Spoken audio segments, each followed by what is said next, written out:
Ngayon, 2 Corinthians 5:17, if any man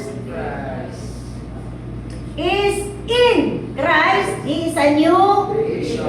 all things has passed away. Behold, all things becomes new. Amen?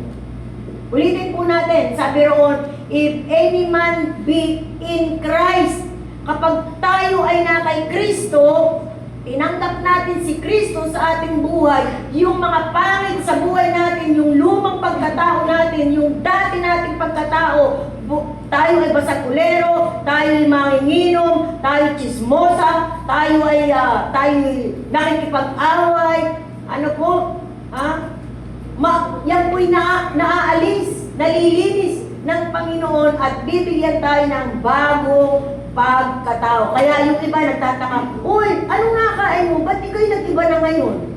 Ha? Diba? Kaya sabi po dyan mga kapatid, make sure si Kristo ba talaga tinanggap niyo sa inyong buhay? Hello? Tatanungin mo rin ang sarili mo, tinanggap ko nga ba si Jesus sa buhay ko? Kailan nga ba yun? Alam niyo ba kung kailan ang spiritual birthday niyo?